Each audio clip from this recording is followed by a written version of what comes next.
Hey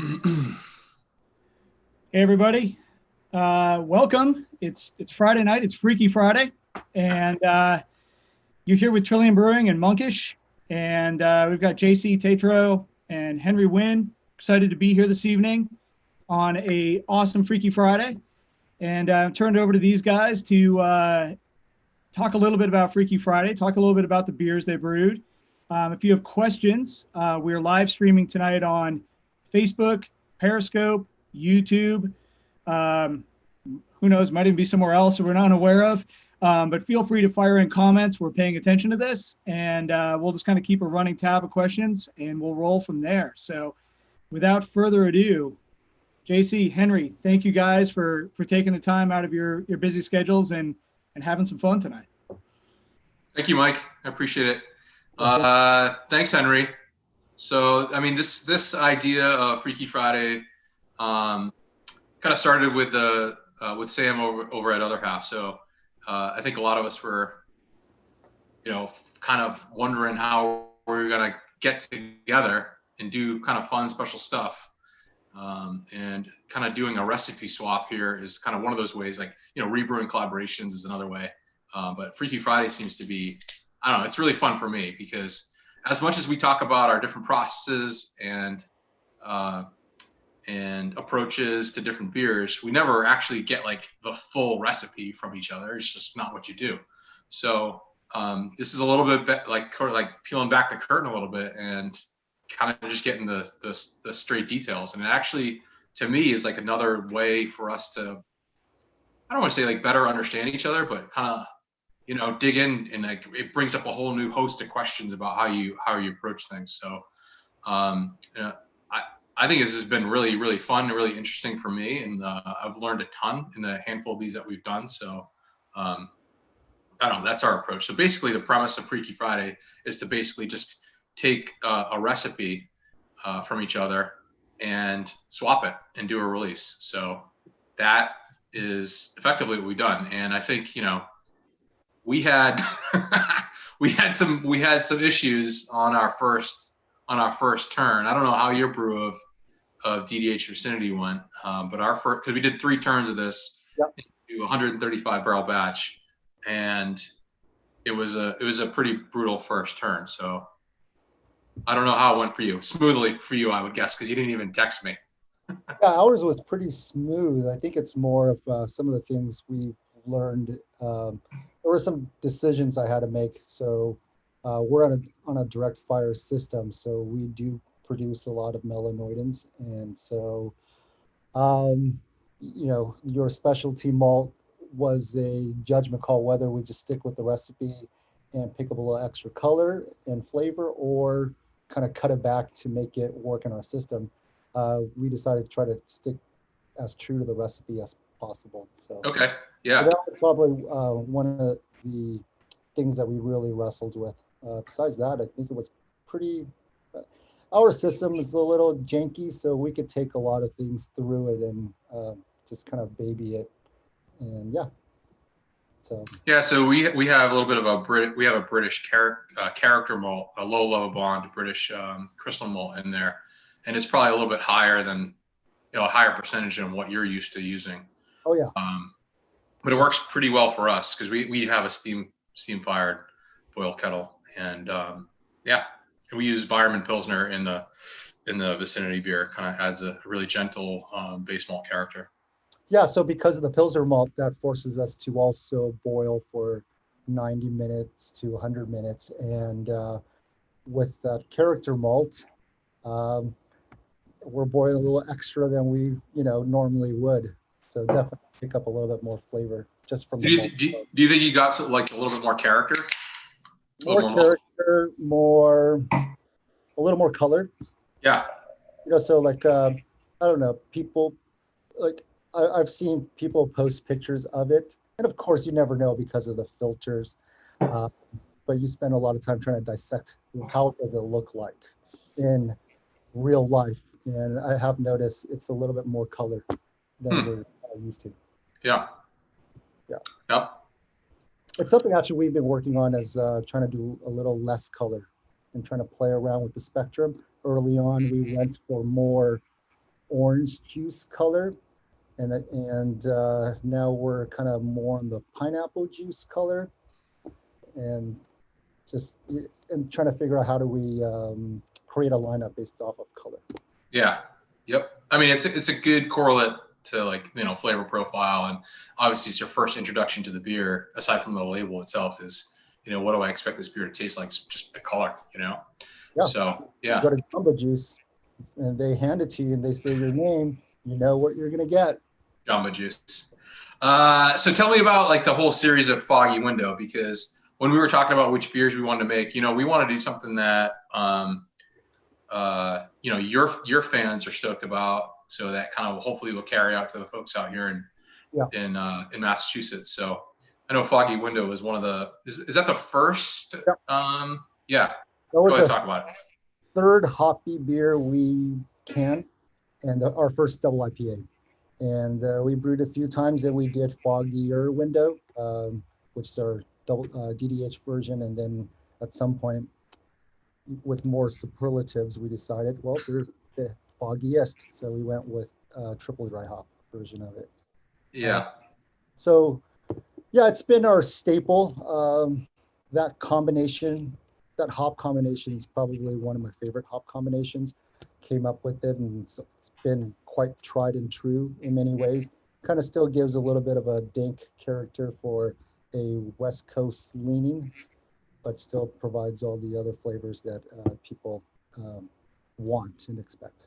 Yeah, I mean, aside from a sensory panel, I haven't tried a full pour, but yes, I know Esther's on her way home from Fort Point, so hopefully she joins us later, and I can have a pour of it, like a full pour myself. I didn't grab one of the Tekus though. Yeah. You have any?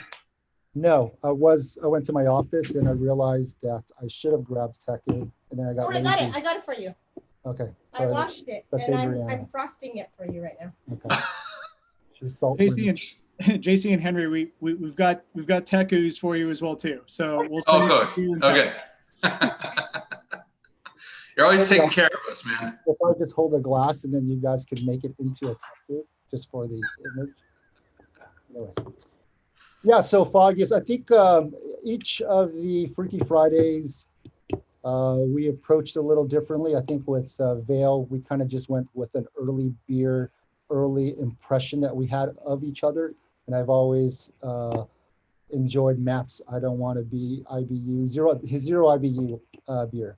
And then with Cam, I've always loved his broccoli theme, so we asked to do broccoli. And then I think with you, we were trying to do like an early double IPA, kind of like, you know, one of the first ones that we did. So, yeah, so Vicinity was the second double IPA that we've ever done. I think that was way back in 2014. I was texting you. I still remember, you know, the kind of taking a pour off the tank, and, you know, we were going to be packaging it. And I needed to take a picture and post it, you know, that it was going to be available, and kind of precariously leaning the glass on that window that we have in our tiny little original 4-point location in the windowsill, taking a picture of it and saying, man, this beer is really cool, really special. So that's when we actually had, I don't know, we had I think 6 boxes of Galaxy for the year. And I was so stoked because that was a huge amount for us on our little 10-barrel system, you know? Yeah, and now you regularly go grab 10 boxes of Galaxy for a dry hop. Yeah, like 20.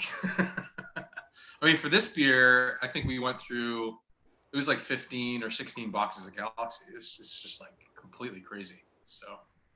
Yeah, it's really odd. Like we had a talk with, for the DDH panel for Green City, and I was, you know, it's so shocking how like older beers, how little hops there are. And we actually do this exercise a lot when we're dry hopping. We'll do like a 30-barrel batch, and then we'll do the math. We're like, you know, you're dry hopping the equivalent of like a Stone IPA 120 or 200, you know, barrel batch. So yeah. So talk about, like, that's the thing you see, kind of like you watch the chatter online, right? And you see some folks that have been around beer for a while, you know, 3, 4, 5 years. Yeah. And they have a certain memory about what your beers used to be. and they remember foggy window being incredibly hoppy and like that kind of like that crazy sensory experience. And now when they have a beer like Foggiest window, and they're like, yeah, it's really good, but I remember back when I had foggy window, and for some reason I just remember that beer being better or more hoppy or more intense. So what do you perceive about that? Because you know what the recipes were, you know what the dry hopping rates were. So what do you think about that? I struggle with it too as I sample from the tank. It's almost always, it could be hoppier. I wish it was hoppier. And you look at it, and over the years, we have increased our dry hopping rate. So what we dry hop our, the original foggy window would be the equivalent of a pale ale dry hop. Yeah. And so it is this, like I remember tasting foggy window the first time. It was our first double IPA. It was quite hoppy, quite aggressive, and I thought it was amazing. It kind of blew my mind that the flavors I was getting. Now, every time we decide to brew a single dry hop version, in which we don't really brew it as much, I'm always like, oh, people are going to hate this. People, Yeah. you know, this could ruin the whole business. Kind of, you know. So like you feel, it seems like you get a little bit fatalistic about some things, or like get kind of like extreme about those kinds of feelings. I listened to your podcast on Craft Beer and Brewing with Jamie, and it's, you know, we have the same exact conversation in person that you had with Jamie on that podcast. And I know it's genuine. You're not putting on a show. It's not for Adriana. It's not for me. It's not for you. It's like, this is really something that you go through. You have a tough time sometimes about kind of the stress and like the pressure and like wanting to make sure that people are happy with what you do and that you're kind of fulfilling something for yourself. So tell me about that. This week, we have not been able to sleep. So, hey, Esther. Hey, bud. It's for me. Oh. It's not about you. It's not about you. It's not about you. It's for me, Henry. So we've been struggling. She has beer too. So we've been struggling I brought my whole 4-pack. with good sleep. So I've caught her waking up at 2 in the morning, and she's just on her phone, and I'll wake up too. And so we've kind of been bouncing back and forth, waking up in the middle of the night. Yeah. But the problem is we've been staying up and Okay, we don't go back to sleep. so like today I've been up since 3. Yesterday I was up at 1:30 and I stayed up. Yeah. It's a good time to think about recipes and dry It hop. does the same thing. But I wake up. But that's like that's Then real. Like, it's like you have all these thoughts in your head, and as soon as you wake up, and maybe even more, it's like exaggerated right when you wake up, because it's like it's just it's in the front of your brain. And as soon as you wake up, your mind just starts racing immediately. Yeah. I was the same thing. I was up at 2 o'clock in the morning yesterday, and I'm not going back to bed at that point because there's so many things to do, so much pressure. So tell me about that, Henry. Pressure. Yeah. I don't know. I mean, Like tank pressure. Tell us about that. Tank pressure. That's what he meant. I woke up and started worrying about yeast management, something that we've been struggling with, trying to figure out. And like I was telling my new head brewer, I was like, I don't want to worry about this 3 years from now. Let's try to really figure this out. Because every day here, it's always like a little variable. Hey, we're experiencing this, and we learn to adapt, but it's quite stressful, and so I believe we could be better at it. And so, but it's like a constantly moving target. So you're never like you inherently know that you're never going to figure it out. So you're kind of like wondering if this is going to be the rest of my life. So I actually woke up this morning, and what was this morning? This morning actually wasn't bad because he's been playing like sleeping time, like music. I play white him noise. lullaby music. So I was actually kind of enjoying it. And then maybe we should try lullabies instead of farm videos. I listen to farm equipment at night to fall asleep. So I started reading up on, I don't know what crossed my mind. I started reading on the Japanese philosophy of wabi-sabi. Oh, yeah.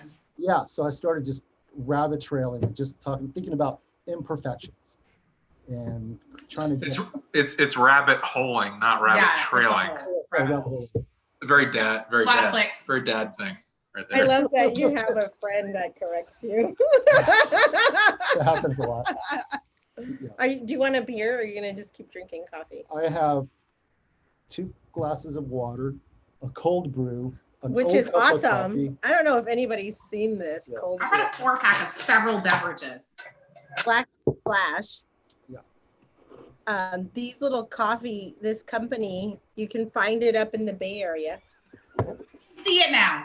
Okay. Yeah. So jumping in here for a second. So we've had numerous questions about what are each of you drinking. So we've got cold brew. We can check that off a list.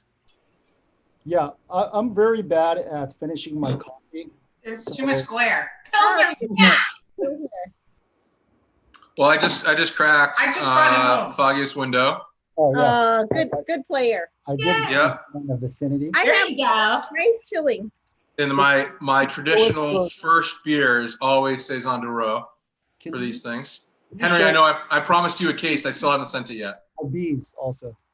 I'll Bees. send it You want next week, bees too, Henry. yeah. Yeah. Bees Can and you send me Saison some de Roe coming your way. ladybugs?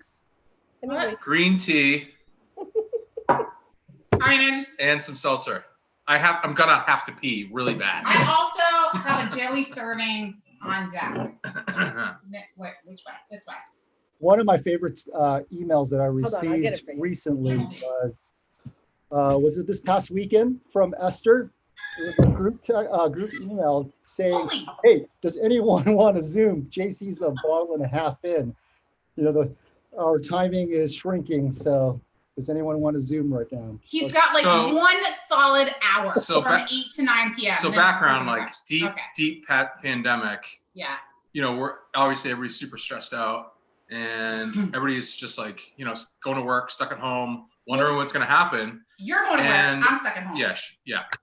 And you know, worrying about worrying about everything, right? And you miss your friends, want to kind of talk to people that understand. So we started doing this Zoom on Saturday nights with a couple friends. I sent a desperate So email. it was folks from the Vale, Side Project, Monkish. We added Other Luke, half. other half, Evil Joss. Yepa Yeah. from Evil Twin. So just to kind of like get a, you know, see All your around. friends and I check. think JC is going to work. He's seeing people. I'm seeing 0 people. Both my children. Maybe my. That is Literally, frosty. G told me to frost them. They really are frosted. Those are very frosty. So I was like, you guys, I'm really lonely. I need to see other humans. I need to hang out with my friends. My husband's going to be asleep maybe in like an hour. Somebody come hang out with me. So we did this Zoom. It was like literally all around the world. Like we had to coordinate your schedule in LA, the parents' schedule on the East Coast, like timing for kids going to bed. We had Joss from New Zealand having like his Sunday brunch with us while we were like getting smashed on Saturday night. Well, not smashed. You were smashed. I got drunk sometimes. I think the first time we all got smashed. Yeah. I know That one Charles time. definitely smashed. It's a little pathetic, like sitting in front of a computer drinking. So JC on Saturday was like, all right, I've had a bottle myself now. And I was like, this is the time. Who's ready to hang out? And obviously it's nobody because it's, Can't do last minute. If our time zones were a little bit more in line, we would have been completely ready to hang out. Yeah. I know. I miss you guys. I miss you guys too. Yeah. All right, now I got some Real questions. hard hitting questions. So Henry, because of your lack of sleeping or your irregular sleeping patterns, Yeah. I believe you've dubbed yourself the greatest napper of all time. Of all time. So I want to know what you think is the most Have you done special / ridiculous place you've ever taken a nap. Oh, Yeah, that's Because easy. it's pretty much everywhere, It right? might happen now. where? A helicopter? Helicopter ride. Helicopter ride in New Zealand. How did I know that? Yeah. Helicopter ride in New Zealand. I mean, how Wait, it couldn't get more beautiful, more special, more incredible, and you decide, and probably more expensive. Or maybe it was, yeah. It was You and Elena both. No, I was kidding. It was I fall asleep pretty easy with motion. So Adriana gets car sick, so she drives a lot. So I've become a passenger Or I'm controlling. And- We can't figure it out. Yeah, it's could be both.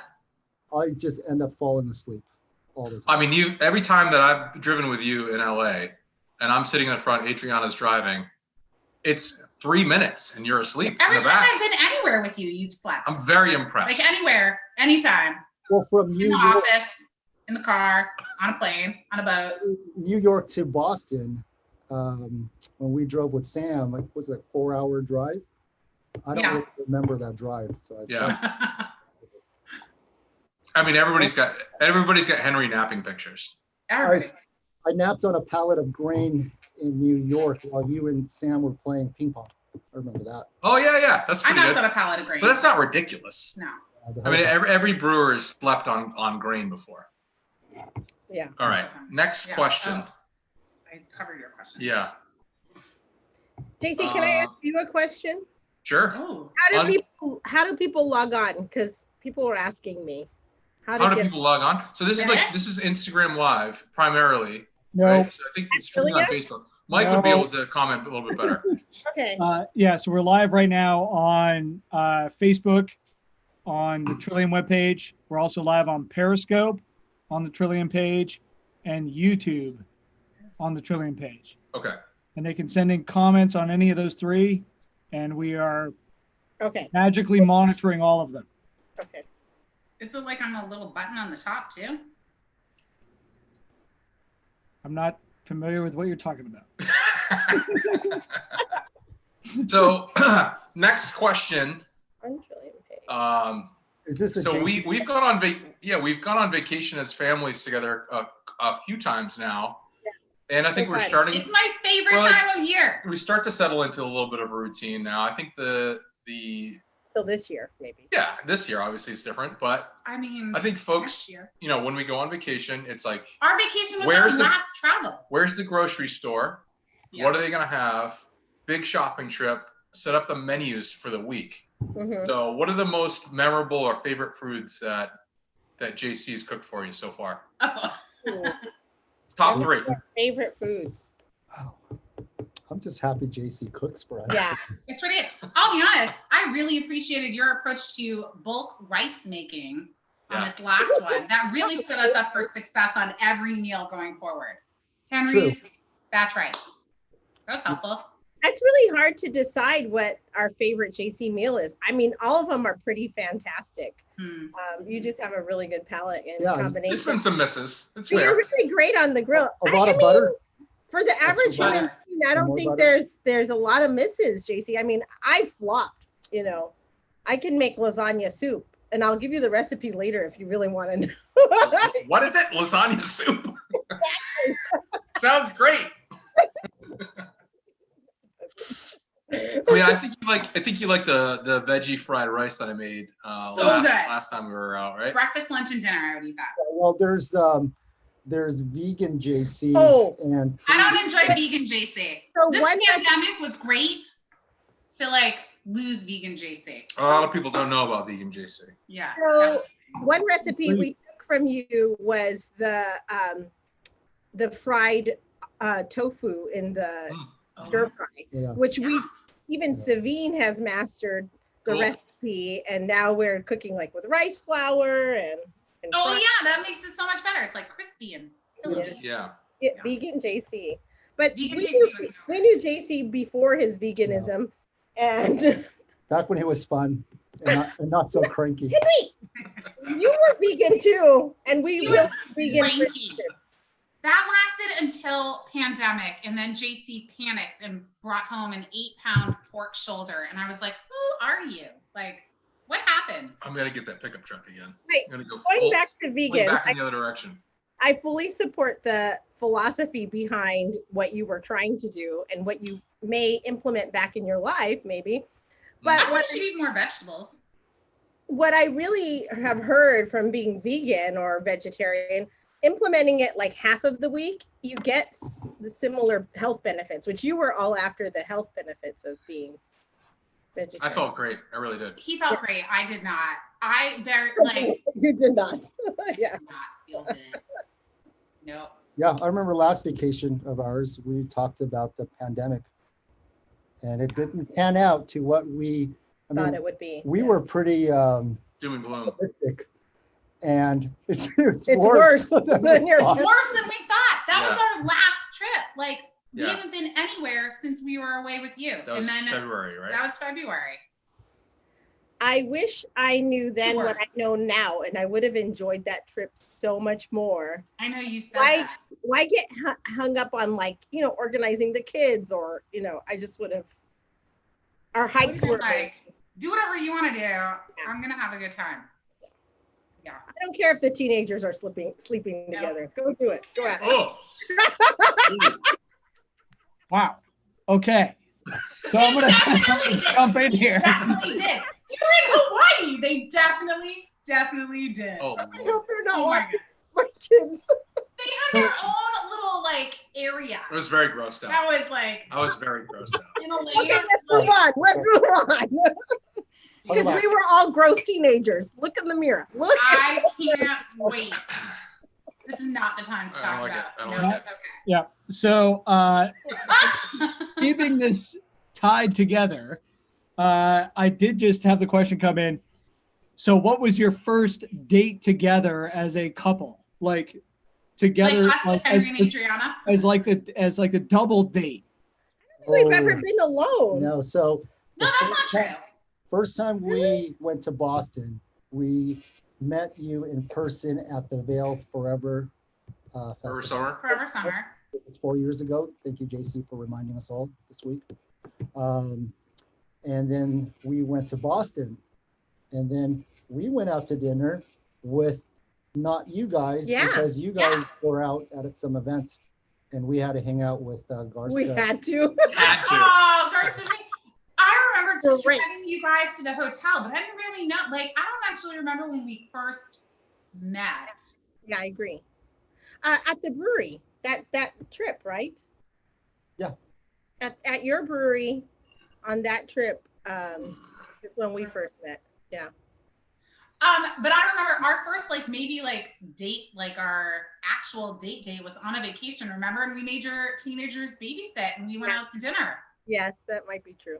in All right. Mexico. There other people with us, or there's always other people with us. I mean, usually, I think it was probably in Mexico. Like we were like, Olivia, you're babysitting. We're going out. I hope you guys can get her. I barely have a memory. Yeah, that's true. I just know that I know you guys. I don't really remember what happened. Is that true? You don't have a good memory? It's really not good. No, It's not the good. Very worst. shocking. That's Huh? really, that's shocking to me. It's like my brain is completely full, and whatever new information comes in, other stuff leaves my. He has the worst memory. The worst. I'm probably okay. We function. Maybe not. I have the worst memery. So that was a pretty poor Okay, answer yeah. to someone's question. No, it was answered. It was. We don't know. Yeah. We don't know because JC has a terrible memory. So one of the All reasons that we why. rely on. So our two families go on vacation. Maybe it's like once a year, right? So one of the reasons why I think it's It is actually easier. possible is I am completely fine hanging out with Henry and not talking for hours. I love that. Hours. Yeah. Which You is just what sit makes there it like next to each other. family, right? Yeah. Yeah. Yep. Yeah. We can just all be together and it's like I don't have to perform. Great. I don't have to pretend. I don't have to make small talk. I mean, you have to cook him dinner. That No. he cooks has dinner. to happen at some point. He cooks I have to dinner. stay You busy. bring the teenagers to babysit. It works out really well. Yeah. Right? Yeah. You and I work out, Adriana. Yeah, Great. you're my trainer. Yeah, our kids entertain themselves. Fine. So Henry, you still haven't gone on a run with me. He needs to. You Nap should stand up or and run. show them. Napping or running. It's almost always napping. Yeah. So I think one of the last times I went on a run by myself on vacation, I Tore your unintentionally hamstring? no, because I was a vegan at that point. Oh, right. You don't tear hamstrings when you're vegan. I unintentionally infiltrated an Air Force base. Oh, right. Remember that. You do? Yeah. So you got to remember. I have a bad Remember that. memory. Okay. Oh, I think that was when they had they left. Oh, I do remember.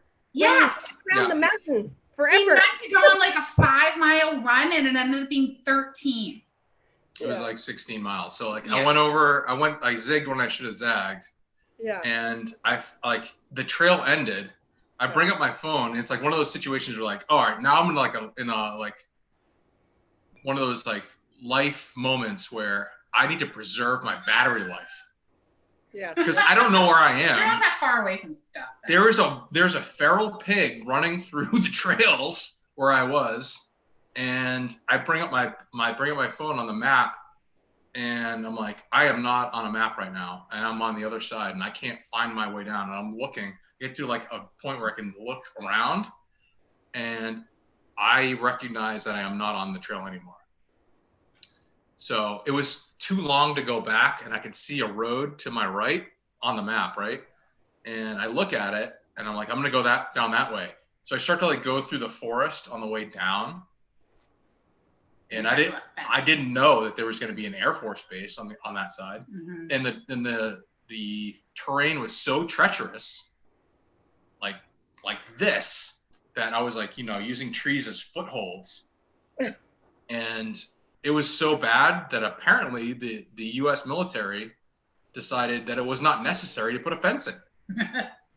So I find myself on the other side, on the other side of a mountain,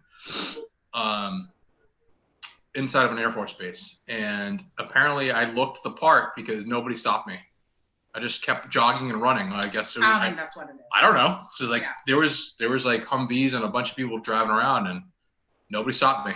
Okay, but it also started raining, Yeah. and I was waiting for JC on the beach with my 2 kids to like pack all our crap up and get out of there and walk it back home. So I had to bring my 2 whiny kids and all our crap back by myself.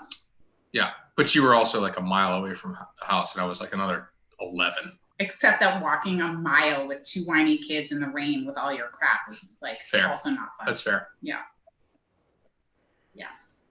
So you made the better decision by staying at the By house not running. and napping. Yeah, it's always a good choice. I think we went. We had such nice morning hikes though. Yeah. Those were good. What else should we talk about? I've got some other questions for you guys. Show it some Oh, behind the wait. scenes. Hold on. Mike asked a question. So a few other questions, trying to keep them sequitur here, which we're on Air Force bases. It's getting kind of, We're all over the map. we're all over. So On beer. bringing it back to beer, there's been a question, or like a couple questions about a stout collab between you two guys. Has there been any discussion of such? Outside of Fireplace Bananas. So there hasn't been. Oh, so if anybody wants to see the fireplace where Fireplace Bananas happened, That's the fireplace. That's where it happened. that's the fireplace. Show them your light that Why don't you you show use them for your live show that you've been doing. The what? What? Your little light. No. We're not doing it. So the question. What's your little light? We actually have one at home. Yeah, that's I know. It's great. Looks good. So we actually haven't talked about stouts because I don't know why we haven't. I guess it's this thing that we talked about before, like the pressure about wanting to make sure that people are happy. And it seems like people are just super stoked on hoppy beers. People like stouts And like, too. I know, but like you don't want to disappoint them necessarily. So we're like leaning into this pretty hard. I don't think me and you talk about making Stout. a beer together often. We talk about beer often, but we don't actually, Yeah. hey, let's collab, let's make a beer. Like even this Freaky Friday was last. I think it was on that Zoom call when I first heard about the Freaky Friday. I thought it was just a other half and Veil thing. And I think Yeah. people were like, oh, what's this about? And then the next day, I think they felt bad. They kept asking, if you wanted to do it. They're And like, oh, sorry. I don't know. Did I we? don't know. So, yeah, I guess and I didn't think we were going to do a Freaky Friday with you guys just because we don't really talk about, well, let's, find the opportune time or anything like that. It just, I But think we love each other. because our relationship exists beyond beer. So it's Yeah. not like we're always together talking about beer. And Yeah. although that definitely comes up and we're definitely like, learn Yeah. from each other. it's more of a philosophy that we're learning from than, oh, let's do this and let's do that. And, you know, but I think you and I talk about like process and like protocol and like running the business more often than beer. Yeah. Well, I think that ties into a couple questions that have come in, which has been, you know, what's next? Is there an opportunity for another collab on the horizon? Or like, do you guys kind of see yourselves, you know, working together as two brewery owners, different coasts, you know, collaborating on this one beer, but also trying to find different ways of like elevating the business, you know, like learning from each other? We do that all the time. But like, let's make a beer But right now. Yeah, Let's but come up with one right now. well, it's like it's super informal so far, right? So it's been, and our lives are just like crazy whirlwinds. So we're like the only husband-wife partners, parents, partners that we know, that we talk to regularly. I mean, like you guys, for us, you don't know that many other, actually can't think of any. Well, there's Vinny. Huh? There's Vinny, the Trillusos. Yeah. So we talk to them occasionally, but they don't have kids. They have cats. Yeah. Very much. But like, it's hard to balance life and relationship and kids and like business and all that. So I think that's where we've really like found our connection. I think one of the things that I think about when it comes to, you know, what do we want to do versus what our customers want us to do, there's like this insane pull to make these beers that people are so excited about. And if you don't do it enough, then there's going to be upset people. Like the last thing we tried to do, and the reason, like who we are as people, we didn't start a brewery to disappoint people. Right. You know? No, but we also started this for ourselves. Of course, but you you don't want to, I don't know. You just don't want to invite people to be disappointed necessarily. There's a time and place, I think. And I think because me and you talk so much about process and a lot of things related to it, like yesterday, we're leasing another warehouse just because it just came up and it's an adjoining unit. And I want to consolidate. I want to consolidate 2 offsite warehouse into this one warehouse. So I started measuring some stuff around, and I was going to ask you a question, or someone's like, at what point does it make sense to not take another warehouse? Sure.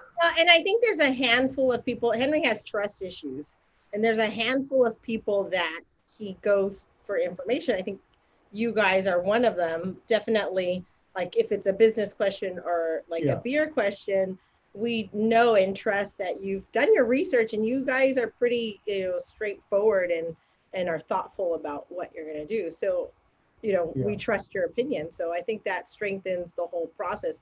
Going back to beer, like why haven't we brewed more together?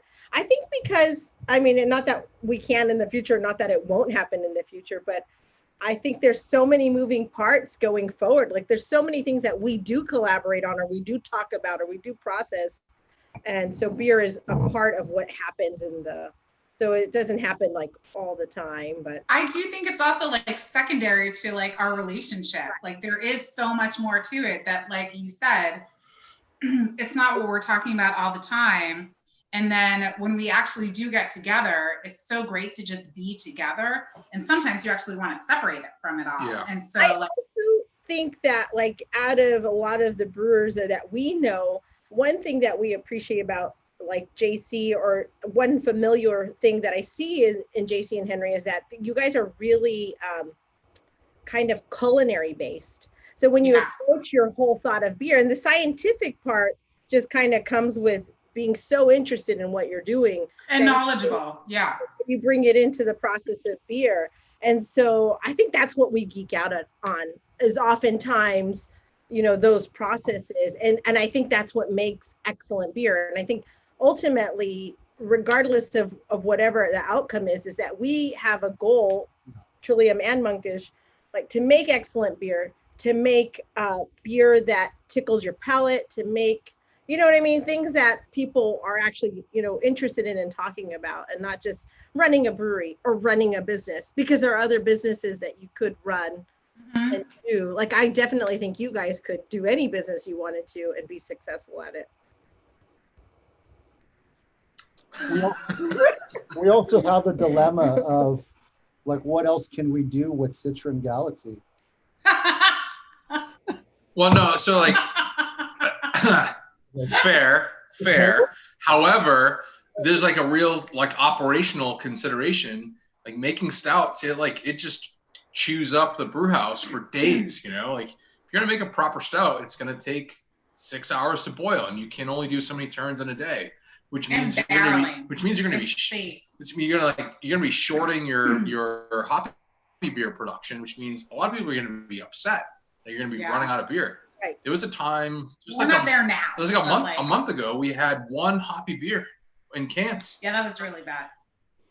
Sorry. That's not good. I just was like, oh my God, so much, like, this is not good. But like balancing, so it's like really, it's so logistical, like the space and the timing, everything needs to line up perfectly. So yeah. I think a lot of like our collaborations, and actually the production team can probably like corroborate this, but like we occasionally are like, hey, Henry's gonna be around, like we're gonna make a beer. And it's like, if you're confined in space or production timing or like supply at all, any deviation to that, like, yeah, I think that for us, collaborations happen so organically and so naturally. Like, we don't do them all the time because we're like, no, we really want to like know people and create an experience and like have this actually like come out of something friendship. Real and organic. Yeah, like out of a friendship. And so when those things do happen, we're like, great, we're gonna make this beer. Then we have to tell our production team and our, our sales team, like, oh, we're gonna totally disrupt your schedule and we're gonna put this in here, and then we need to make the tank space, and we need to like maybe have barrel time. We need to move this other release. Like, logistics are really difficult. Shoehorn it into what we're already doing. Yeah. So and like for whatever reason, we have like a collaboration season, and it sort of like led up to what we had as our festival. So it overlays on top of what is already the busiest season for brewers in the summertime. So because that's when you get out and like it's putting double pressure on the production process that we have. So that's the very long answer to the why haven't you made a stout together. So let's make a stout. It almost sounds like we're avoiding brewing a stout together. Yeah, so we'll make a stout on February. We'll talk about it. I like vanilla. Yeah, because of this conversation, we'll make a stout together. So thank you for the question. But I also think that the biggest reason is that we are such a small brewery that we really don't have room to accommodate a lot of stout. So when we make a stout, it's like not a lot. It's pretty rare. Yeah. Yeah, I mean, like you don't have the space to accommodate that. It's like so much time in tank. Yeah. Yep. Any more questions, Mike?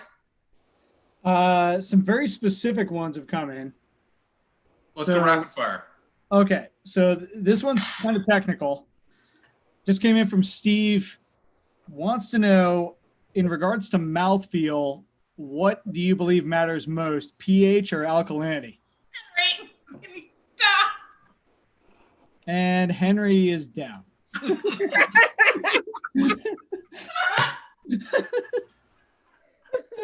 Henry, I think you should answer that question. Well, you mean like that was awesome. Alkalinity in the pH scale? So mouthfeel. What matters most? Mouthfeel, pH or alkalinity? Alkalinity. I'm not sure if I understand the question. I'll answer the question for mouthfeel. I think pH does matter or can affect it because of all the increased dry hopping we're seeing. It does raise the pH of the beer. And I think that pH does give more mouthfeel than if it was more of a lower pH or a more like less hoppy beer. Because our hoppy beers definitely have crept up on the with our final pH just because of increased hopping rates. And I think it help. So how will you approach that? If you see like really heavily dry hop beers kind of creeping up on pH, will you kind of like anticipate it and prospectively add lactic acid? We did try adding lactic acid and trying to lower the pH early on in the finished beer. And I don't think it really did much, got kind of a little messy at some points. I really worried when we started doing DDH beers, seeing the pH creep up to a level that is not very stable for any kind of organic material, packaged beer especially. I really worried about it. And then after time, I don't think we are seeing much of a detriment. What do you consider it to be, like 4.6? I would say anything above, well, closer to 5 for sure. So like 4.8, 4.9, you'll see it. We try to keep it below that as much as possible, but we, this beer definitely rides that line. But I don't think people ever think about our pH just because it's so hoppy, and then also our water is pretty high in sulfate. It always drinks more dry. Mhm. Yeah, But we do pay attention to our during brewing. We try to lower the pH a little bit going into like when we were making Foggiest window, I know like you were keeping us to make sure like, oh, let's keep it down closer to 5. The work going into the FB. So 4.9 to 5 where we 4.9 to 5. Like that's different than what we normally do. Like we're fine going in at 5.2, 5.3, 5.4. And what do you end up at? Proprietary. Okay, so a good tie-in there is what, as each of you are brewing each other's recipes, whether it's this time or in the past, like what has been the biggest challenge of taking someone else's recipe and trying to convert it into your brew house, into your process? Checking his text messages right now. Yeah, so I got the brew house. Brew house question. I got a brew house. Always working. It's still in production. I'll go Henry's first. preoccupied. I'll go first if that's Okay, you go first, Stacey. If not, I'll try to answer it. yeah. Which I think I might know the answer. So I think the thing that I think about is that it's the expectation is that it's going to be a perfect photocopy of what the other brewer does, and that's an impossibility because you've got different different system. You've got water, Different water. Everything that we do, the tiniest little changes all add up to being Different temperature. Yeah. So House flavor. the You can intention. follow a recipe. Sure. And still, like your core ingredients could be different. Well, all right. Thank you, Adriana. So, like one of the things that we think about, and we think about how to make Trillium beer. We don't think about how to make Monkish beer. Right. Well, why not? Well, but it's like it's not possible. What you do. It's not possible, right? So I don't have a direct fire. Is it 15 or 20 barrel system that you've got there? It's 15. 10. It's Like 10. Thanks a lot. It's like a stretched out 10. We have a stretched out 30. Like we stretch it to 50. So like it's just like we have different systems that are, different people, different team.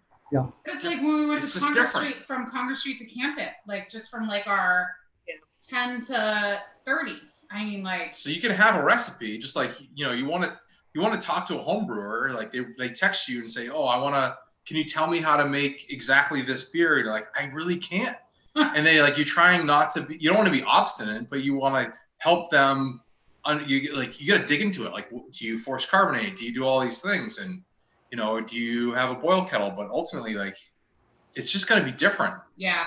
And when you're really, really into something, a lot of enthusiasts are, you're gonna notice the differences. So I stress out about for this whole Freaky Friday thing, the intention to make something exactly the same as the other brewery and doing it justice and making it as well as Henry makes it Well, we'll try, but it's going to be a little bit different. And like the concern. I really wish I could do a side-by-side with your Vicinity. But you also have one shot at it. So. Yeah. Yeah, we don't get to iterate. Yeah. Yeah. And then, like, if I was to do it again, I might tweak a couple of things, but then it becomes more of our recipe. Yeah, but you know what? This is a new thing. So like we can, nobody would have thought to do this. I mean, not nobody, but like nobody did think to do this before. Like we do this now because otherwise we would be getting together and coming up with new recipes, and we can't do that. So like, what's a fun way to keep us connected and to keep our fans excited and to create some, I don't know, opportunities for some exposure and like connection. So we're doing it now, but like we could do this again in the future. So you guys just made Foggiest window though, right? Recently? No, just Foggier? Foggier. All right. Well, we actually just made DDH Vicinity. Yeah. So if like the intense beer traders out there would be able to figure out how to land some Trillium DDH Vicinity and do a side-by-side, but ultimately these beers change.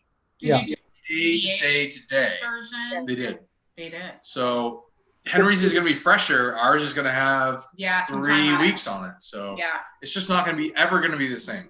The biggest thing for me is that because they're so hop forward of beers, we select and have different expressions of in Galaxy. So it'll always be different because I know that I know how, selecting hops with Sam, I know how he prefers his Citra or Mosaic, and I have a different, leanings towards what I like. Yeah. Yep. Definitely at high rates, the beer will always come out different. Yeah. Yeah, it'd be amplified with these kinds of beers. All right, a couple other questions here that have come in, and if anyone's watching online, which I can see that you are, so fire them in via comments. We're paying attention. So Steve, who is a home brewer, is sending a few questions now. This actually ties into that panel, JC, that both of you guys are involved in earlier this week. If there was one thing that was like the biggest tip for double dry hopping, what would it be? Pick one. Double dry hopping. Biggest tip. Pick one. Biggest tip. One tip. That's a great beer name. Biggest tip. Oh my God. That's our next. There you go. That's our next round. Sounds like a Vegas beer. No thanks. Biggest tip. Biggest tip. For double dry hopping. Biggest tip. I mean, it sounds like a silly thing, but just make sure you put enough hops for that double dry hop. So you can call it a double dry hop. We were talking earlier about how maybe we've become a little jaded or desensitized, or our palates become so accustomed to intensity that they're no longer intense. Sometimes I'll taste some of our beers and I know it's double dry hop, but I'm like, whoa. And I'll look at the brew log and I'm like, I start thinking about scenarios of whether they might have not counted it correctly. Some box, and I'll ask them, hey guys, just want to be sure we could all clearly tell the difference between an 11-pound bag and a 22-pound bag. Right? They're like, oh, when you're up on a ladder, Henry, okay. Yes. Thank you. But yeah, just make sure you're keeping it nice and intense. And just keep tasting it until you figure out what works for your process, your yeast, just to get enough of that biotransformation. So JC, biggest tip for double dry hopping. So one of the things that I know we have experienced a lot of kind of like operational and like process and equipment changes. I think one of the most important things is to let the beer cold condition long enough after the double dry hop kind of like residence time. If you are an overeager home brewer and you want to double dry hop, cold crash, carbonate, and drink in like a couple of days, that's not going to work. You're not going to have you will not have developed the kind of the range of flavors and let the beer smooth and mellow out and really develop longer. I think like most beer fans and homebrewers have started to realize that these beers are not static products. They change tremendously from day to day, week to week. And there's people who love them with like a little green edge to them. And like as soon as they're, So I like it. yeah, Esther loves them with like green edge to it. Some people prefer them 2, 3, like 4 weeks after packaging. So That's you. one of the things that you have control over as a home brewer is when you package it. So if you prefer it with a green edge, don't let it cold condition for very long. Package it on the earlier side. How cold? How cold? Like, so I think, again, I prefer the beers to kind of be smoothed out and like to not have a rough edge to it. So colder is better. So like 30 degrees would be better. But we are at like 32 to 34 in the cellar for cold conditioning. So usually these beers are higher alcohol, so they have a much, much lower freezing point, and conditioning happens faster at colder temperatures. So if you're somebody who prefers them to be as smooth as possible, you're kind of like fighting yourself. The more hop intensity that you want, the higher the dry hopping rate is going to need to be. And the colder and longer you're going to need to cold condition it as well. So, I mean, there's beers like Headroom and Max Headroom. They're on like a lager schedule. They're cold for 4 to 8 weeks before we package them. It's insane. It's not a good business decision at all. Henry, can you imagine like tying up a tank for like 2 months for one beer? It's totally bonkers. I think that but they would be better for it. When all this came about, making solid beers, the whole, I don't know, tongue-in-cheek criticism of it being like lazy brewing and stuff like that. And it takes so much time and stress. And I would love to just add biofine to beers and just package it quicker. Once you add that biofine, it just brightens up the beer. Plate and frame, you're good. Yeah. Yep. So just try to get looking at the flavor progression, and I think what we do is just trying to get intensity, but be responsible with that intensity. It's not easy. Yeah. Just like today, looking at the schedule, we know we have a big beer coming out, and I'm like, I need to make room somehow for this to sit for another couple weeks. Yeah. Awesome. Okay, so this is a total non sequitur question, but I think it ties into Henry napping.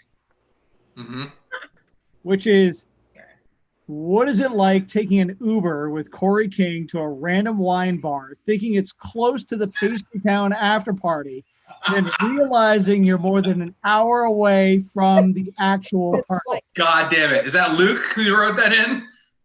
I will not reveal the source. I did nap on that ride. You did. Yeah. Why wouldn't you? What is it like?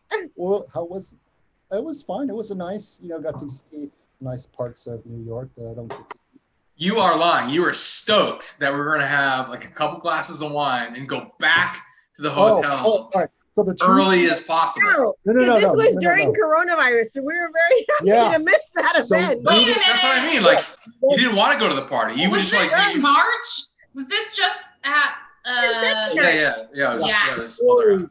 pulled up the wrong address, correct? Yeah. And so we went to the wrong location, and we found a wine bar next to it. And I was like, this isn't bad at all. I mean, the wine bar itself was pretty bad. Wine bars in New York, I don't know. Drink beer. Yeah. But missing the party. Yeah. The bathroom was chilly. I remember the bathroom being very cold there. It was a good nap, Mike. It was a good nap. Excellent. Okay. I think that makes it perfect. All right. So the naps in New York. So the final rapid fire question for each of you, unless something magically appears here on my screen to the left. What do you want to accomplish before the end of the year? I'm going to start with Esther because I'm going right to you. Go to the bathroom. What do you want to One thing, just one. What do I want to accomplish? One thing. Not like a whole list of things I want to accomplish. Really? I know. Have Pick time. one. Meanwhile, I have so much time. I mean, like, I don't know. I want to keep my locations open. Like, I want to keep my staff safe and healthy. I'm gonna knock on wood. I know that's so dumb, but like, I want to keep my team safe. I want to keep our locations open. I want to get through this. Can I swear? Sure. I want to get through this fucking terrible year. Like this year, God, I just want to get through this year before by the end of the year. So I would love to, I don't know. I mean, like, in terms of fun things I want to accomplish, fun things I want to accomplish, like, I just need to get through this year. Like, there's so many places that are going to close, and I think and we're watching them literally every day. I don't know how it is around you guys, but like every day. September 1st is a big day in Boston because there's so many colleges around us, like schools are opening. September 1, such a huge day every year. And so that's when rents refresh. Like, we're kind of on a September 1 to August 31 cycle, like this whole calendar here. And so every day now we're watching these like announcements of this place is closed forever, this place is closed forever, this place is never going to reopen. And it's like kind of Boston is like a ghost town. It's really depressing right now. It's very strange and disorienting. And so we're heading into our winter, and it is like, I didn't even watch Game of Thrones, but it is legit. Winter is coming. Like, what? You didn't watch Game of Thrones? We're later. It was too much. It was a like, lot. Okay. I maybe I'll have time to watch it this winter, but like I haven't seen it. So, but I know winter is coming. So winter is coming. I want to get through the end of this year. I want like our team to stay safe. I want to just like keep our locations open, and I want to look at 2021 like it is we're back. Fresh new day. Yeah. That's what I want. We're on the other, like we're looking forward to getting to the other side of this. It's everybody's holding their breath, and you can only hold it for so long, you know? We'll get to the other side. Like, we know that, but we know there are so many that won't. And it's just like taking care of people in the meantime to get there. As best you can. As best we can. Yeah. That's what I want. Adriana, Henry, for the end of the year, what do you want to accomplish? It's really a weird question for me. It's just been such a crappy 2020. I think I'm with Esther. Like, we just want to really survive. I mean, Henry and I are really come from a survivor, mentality, which is kind of odd, but we will be grateful if Monkish is still around. Not that we're on the verge of not being around, but if we're still around, and like, I feel very blessed to be where we are and lucky. And how can we give back and do for others? Yeah. Because it's just been a really like horrifying year, but that's kind of my take on it. What do you? Yeah. What would you add? I don't know if I have any goals for 2020. I love that Esther does. It's like it's true. It's just like I'm goal oriented. Like making it. But I want to survive this year. Yeah.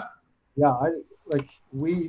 I try to think about what's next. I try to think about, are we ready if we need to shift one more step in a certain direction, and I can't figure out what it could be, or I think like us adapting even curbside, like we've been thinking about, do we need to think about what's next? Do we need to do home delivery at some point? I don't know, but we're always trying to figure it out, and we just kind of give up of the whole mental exercises or gymnastics that need to take place. Well, that's the thing. Like, I've got backup plans for my backup plans for my backup plans. Like, I'm a long-term planner. I'm all about strategy.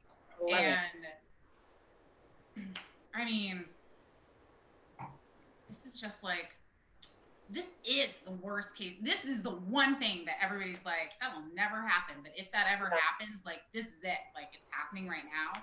And so I know that we can get through this. Like, we can see the other side. But it's like, what are we sacrificing along the way? Like, well, I feel like, you know, no matter how bad this is, however bad we may feel it is, there are other generations before us that have survived much worse. So it's like, okay, I'm reading a book called The Man Searching or something like that. And it's just about a man that survived the Holocaust, obvious, you know, but the book is just, it's like, if they can survive that in their mentality as like still some, you know, somewhat healthy and, you know, positive, what do we have to complain about? You know, although there are negative things happening to people. I don't want to dismiss that, but sure. I think a lot of you know, a lot of people have gone to kind of do the whole, like, I'm taking inventory of what I want to do with my life. What my experience wants, like, what it wants to be. And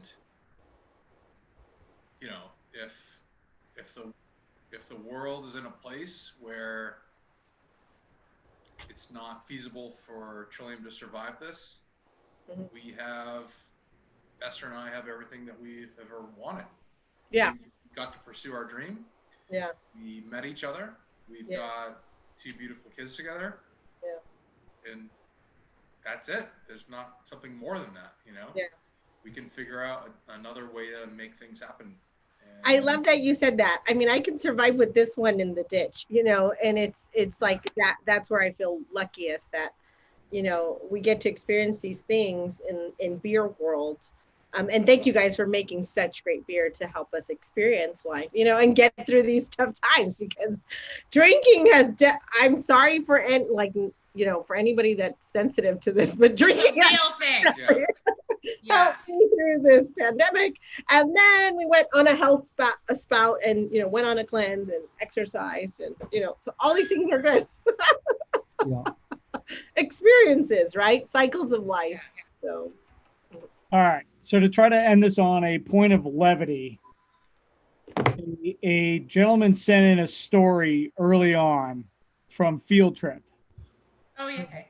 And I think it might be calling out JC, but won't be the first time.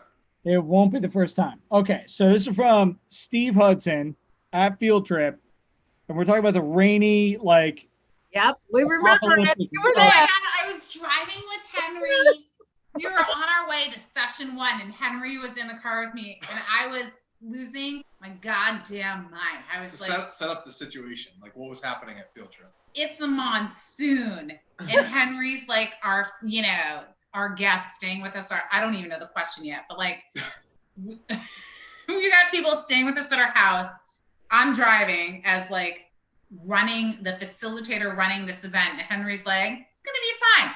I can't see in front of my face. Straight up monsoon. It was terrible. And I was like, yeah, you'll be fine. Like, everything's going to be fine. You'll be fine. Mike, what was the question? What's the question? Sorry.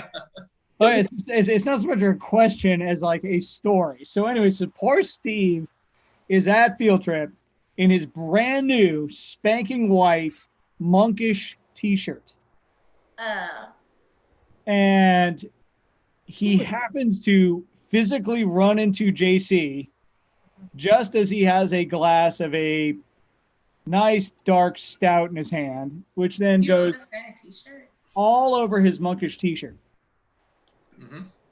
And so the quote is that JC immediately apologized, realizes that he's heading towards the Monkish trailer and says, please don't tell Henry I did that.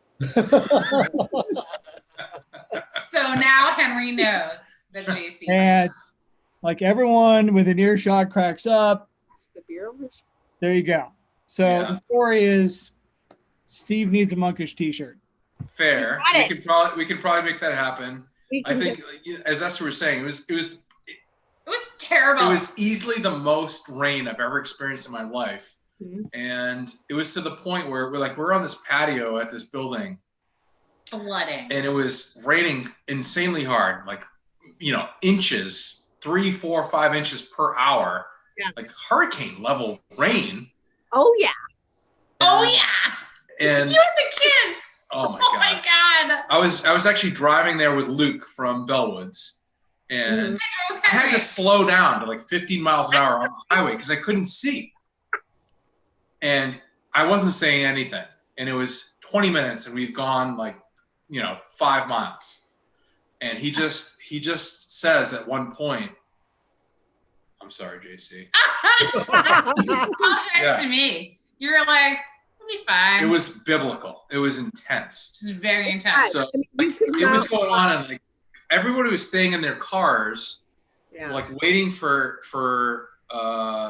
waiting for the thing to open up, and it wasn't getting better at all. And then everybody came at one time. And it's like 11 o'clock start. Everybody got on their cars. Everybody wants to come out all the time and expects to get ID bracelets go in immediately. Yeah.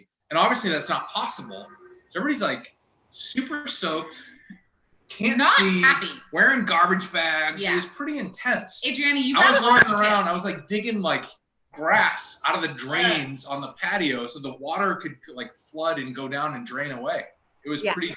There is no way you could have planned for that. Like, you guys did the best you could with what you had, and it was awesome, but there was no way. Thank you so much. Do you know, we actually, so inside knowledge, we try, you guys remember this because you're on the list. So we'll send Steve a t-shirt.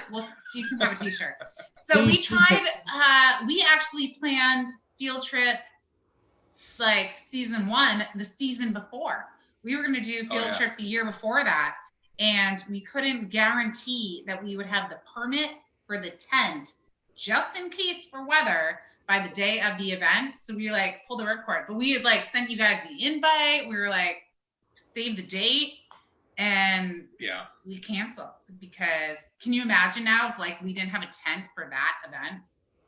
It was the monsoon to be like, yeah, this is the reason. This is why you guys canceled last year. Because this. In all honesty, the rain only hit half of the lawn. You could hide. There were so many places you can hide under, and where you were getting your beer was fine. Yeah. And then beer is fine. So Adriana, you're super understanding because you didn't buy a ticket. She said. Hey, I worked my ass off. Like, yes, you did. We were trying to make it as best as we could. So I understand. You did the best we could. Buy a ticket. Yeah. All right, Mike. If there's no more questions, then we can probably wrap it up. You guys are set to the green room. So thank you, all of you, for taking the time out of your busy lives to come and talk to everybody. So with that, everyone, thank you so much for watching this evening on these different platforms. This will be posted live both on Facebook and YouTube and Periscope Live for posterity and all that it is. And thank you to the 4 of you for coming in this evening. I appreciate it. Thank you, everybody. Thank you. Miss you guys.